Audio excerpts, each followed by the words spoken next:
الرحيم إذا زلزلت الأرض زلزالها وأخرجت الأرض أثقالها وقال الإنسان ما لها يومئذ تحدث أخبارها بأن ربك أوحى لها يومئذ يصدر الناس أشتاتا ليروا أعمالهم فمن يعمل مثقال ذرة خيرا يره ومن يعمل مثقال ذرة شرا يره صدق الله العظيم.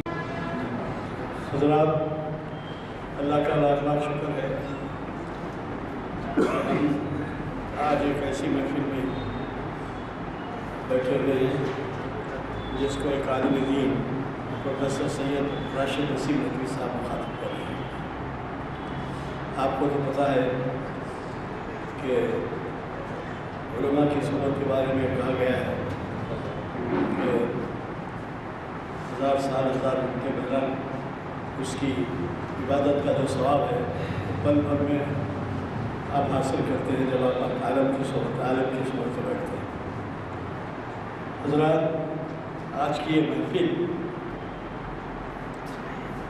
16 ذیقعدہ 1439 ہجری مطابق 30 جولائی 2018 بروز پیر بعد نماز عصر جامع مسجد عالیہ میں فاؤنڈنگ ڈاکٹر صاحب کے ڈاکٹر صاحب نے منعقد ہو رہی ہے اور یہ شریعت انفارمیشن سروس کی 724ویں نشست ہے اور اس کا عنوان دیا گیا ہے اسراف و فضول خرچی شریعت کی روشنی. اب اسراف اور فضول خرچی کی حد کیا ہے، کیا لیول ہے، کیا کیا چیزوں میں اسراف میں آتی ہیں، کیا کیا جو ہے، یہ سب آپ آج کے فاضل مختصر حساب سے سنیں گے. لیکن یہ بہت عام ہے. اسراف اور فضول خرچی بہت عام ہے. اس لیے اس پس منظر میں آج کے عالم ہمارے مختصر صاحب نے جو عنوان دیا ہے اس کی بڑی اہمیت ہے. اور یہ میری خواہش ہے کہ نہ صرف یہ کہ آپ ہمارے ایسے محافلوں کو شخصی طور پر اس سے استفادہ کریں، بلکہ یہ جو ویب سائٹ ہے اس سے آپ گھر والوں کو بھی جو ہے استفادے کا موقع دے سکتے ہیں. اور ہفتے میں 3 دن یعنی ہفتے کو تاریخ اسلام، پیر کو شریعت انفارمیشن سروس اور 4 شعبے میں اقبال شناسی اس سے استفادے کا موقع دے سکتے ہیں. وہ بیٹھے جگہ سن سکتے ہیں کیونکہ آپ کو تو معلوم ہے آج کل مطالعے کا شوق جاتا رہا. لائبریریز بس قسم کرسی کی حالت میں اور معلوم ہے کئی لائبریریز میں تو کتابوں میں دیمک لگی ہوئی ہے اور کسی کو فرصت نہیں ہے کہ اس سے استفادہ کریں قدیم کتب سے، قدیم تصاریف سے. تو ایسے حالات کے اندر کم از کم آپ ایسی نشست کا انتظام کریں محلے میں، مسجد مسلح کو لے کر کہ وہ اگر یہاں نہیں آ سکتے ہیں، ٹریفک کا مسئلہ ہے، آنے جانے کا خرچ ہے، بارش ہے، تو کم از کم شہر میں ایسی محفل ارینج کریے جس میں بیٹھ کر لوگ استفادہ کر سکیں. مجھے پوری توقع ہے کہ اس بارے میں آپ دھیان دیں گے. اور آج یہ بھی میں بتاتا چلوں کہ 4 شعبے کے لیے یعنی کل ہی پرسوں اقبال اور مترجم سید احمد عیسیٰ یہ جو ہے ڈاکٹر رؤف خیر کا خطاب اقبال شناسی کی محفل میں ہے.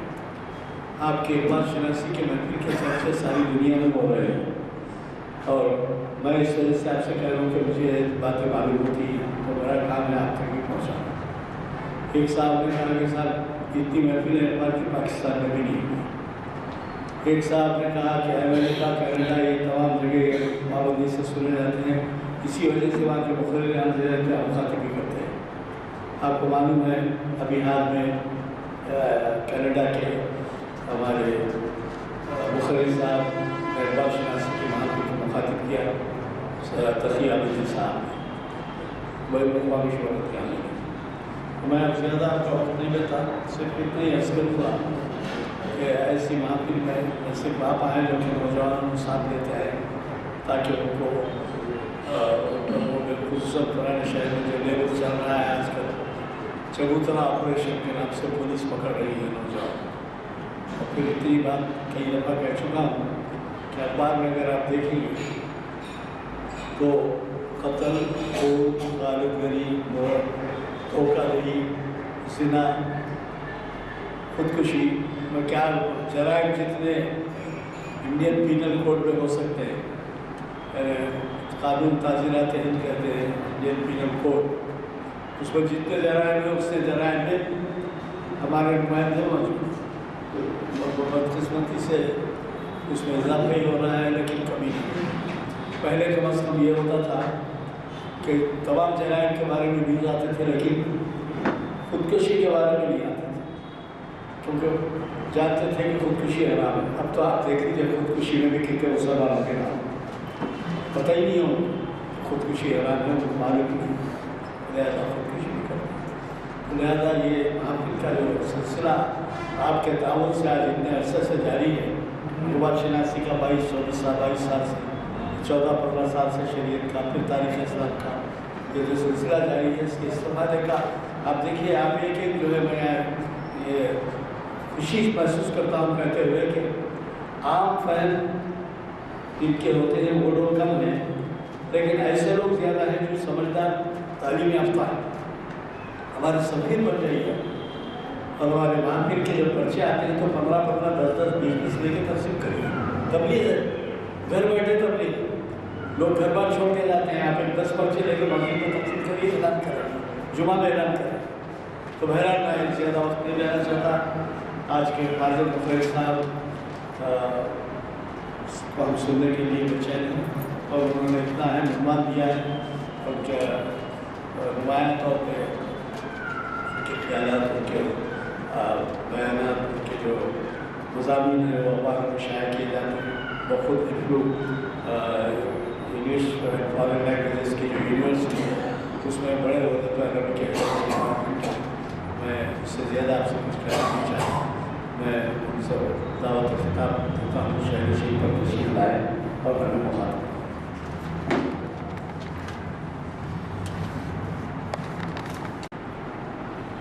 الحمدللہ رب العالمین والصلاة والسلام على سید المرسلین وعلى آلہ واصحابہ اجمعین, اما بعد. فقد قال اللہ تبارک وتعالی فی القرآن المجید والفرقان الحمید, اعوذ باللہ من الشیطان الرجیم, بسم اللہ الرحمن الرحیم. وآتِ ذی القربى حقه والمسكين وابن السبيل ولا تبذر تبذيرا إن المبذرين كانوا إخوان الشياطين وكان الشيطان للإنسان خذولا. صدق اللہ علیہ. اللہ تعالیٰ نے ہم سب کو جس دین سے نوازا وہ دین بہت متوازن ہے, بہت بیلنسڈ ہے, وہ دین بہت جامع ہے. اس دین کی تعلیمات وہ ہماگیر بھی ہے, عالمگیر بھی ہے, ہمیشہ ساتھ دینے والی, ہمیشہ برقرار رہنے والی. اللہ تعالیٰ کے دین پر عمل کرنے سے ایک انسان اچھا بیٹا بھی بنتا ہے, اچھا باپ بھی بنتا ہے, خاتون ہو تو اچھی ماں, اچھی بیوی, اچھی بہن, غرض کے معاشرے کا ایک بہت اچھا فرد بنتا ہے جو حد العزیز بن جاتا ہے.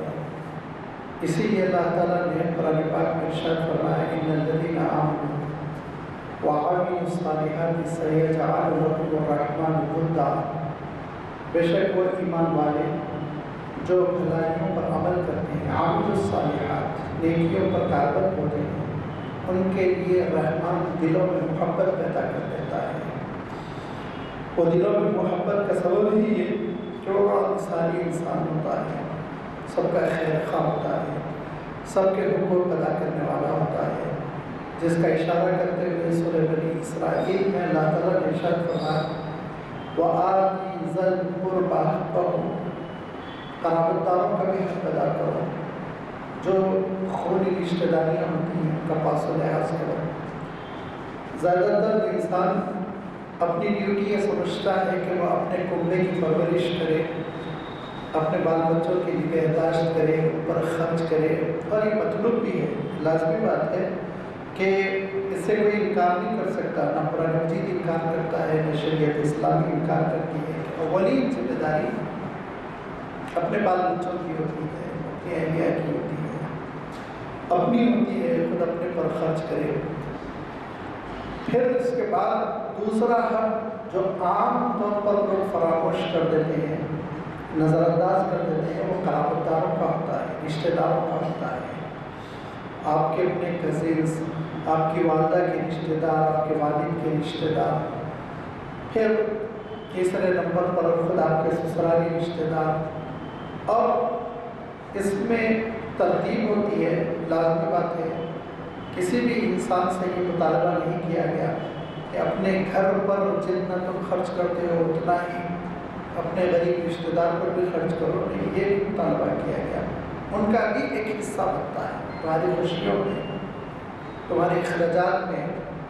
اگر تمہارے گھر عید ہو رہی ہے اور اس میں تم 1 لاکھ خرچ کر رہے ہو تو پھر یاد رکھو یہ سیلفش قسم کی زندگی ہے، اس کو تم کم کرو، 20-25 ہزار تمہارے رشتہ داروں کے گھر میں پہنچ جائے، ان کے گھر میں نئے کپڑے بن جائیں، ان کے گھر میں میٹھا بن جائے۔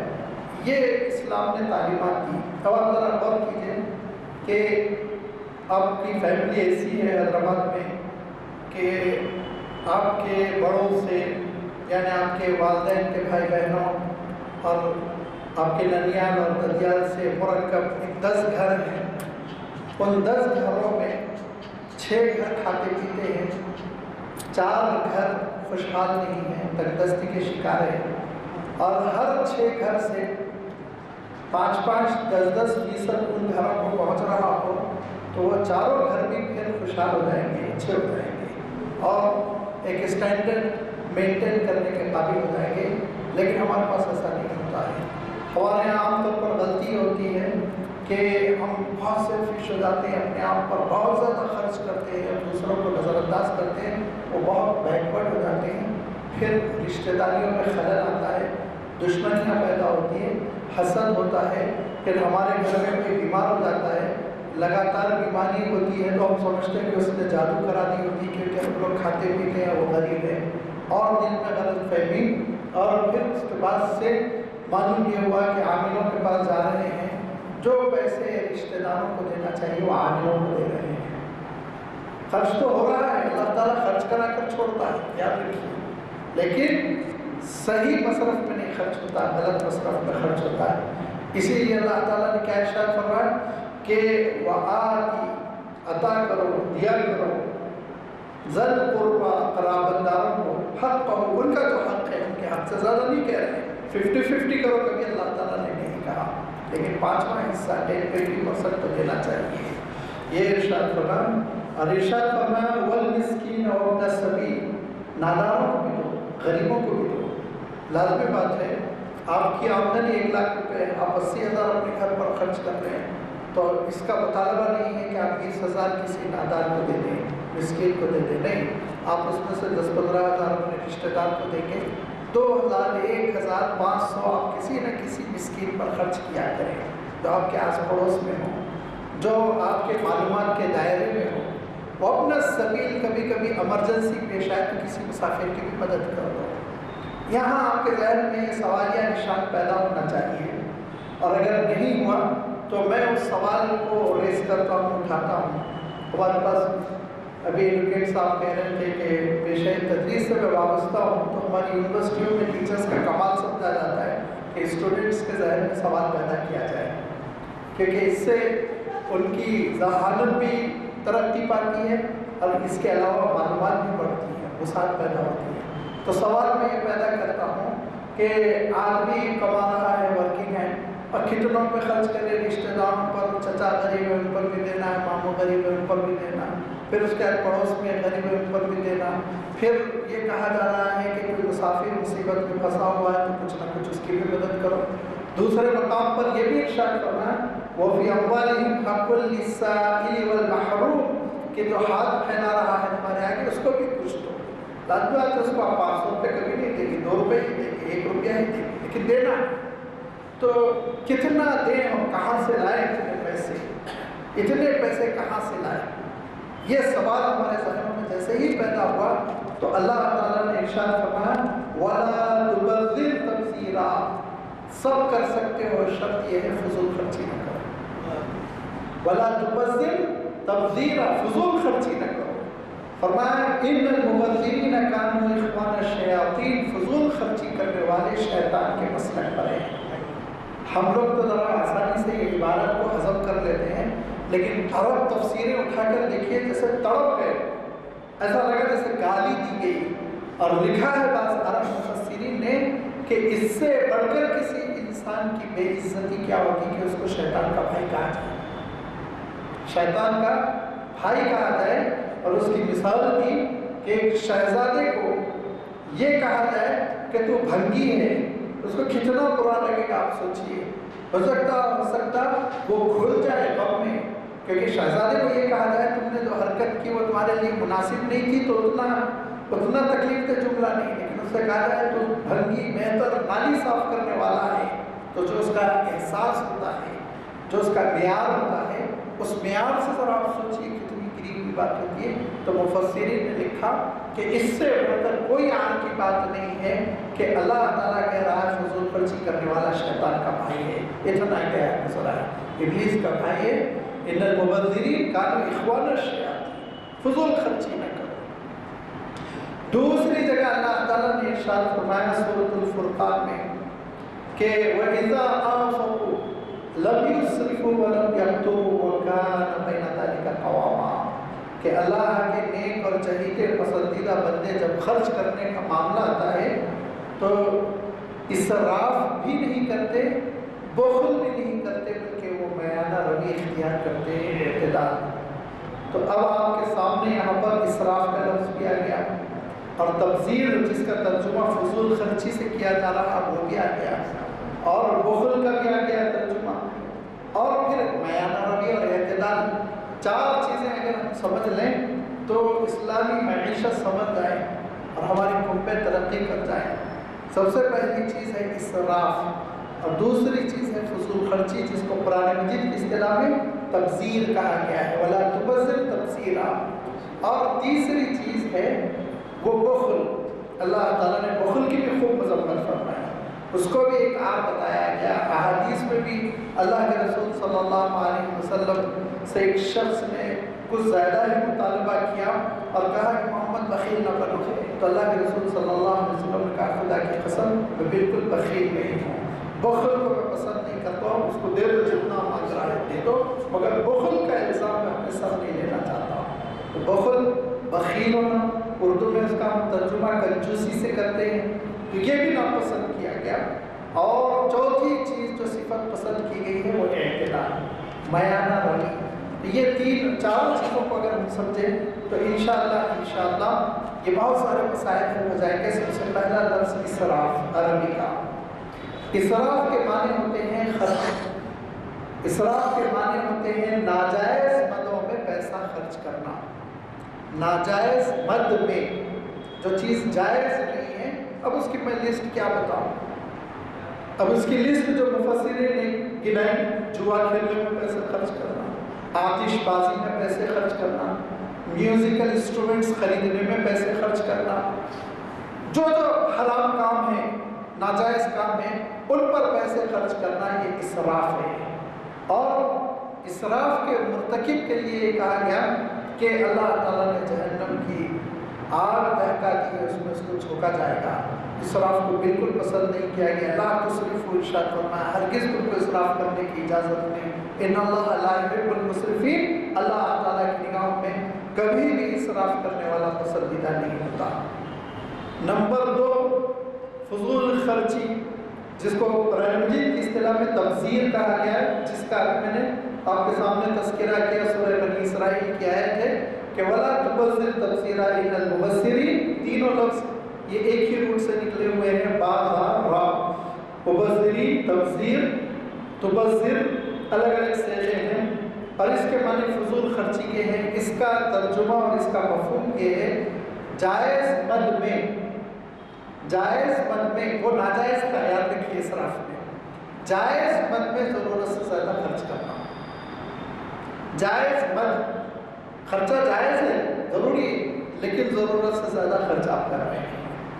اس کی مثال ایسے ہی ہے کہ آپ کو سواری کی ضرورت ہے، سواری کی ضرورت ہے، اور آپ کو اپنے فیملی ممبرس کے پاس ساتھ ایک دوسرے مقام پر شفٹ ہونا ہوتا ہے، لہٰذا 4 ویلر کی ضرورت ہے۔ آپ جانتے ہیں نا 4 ویلر کی قیمت 4 لاکھ سے 4 کروڑ تک ہے۔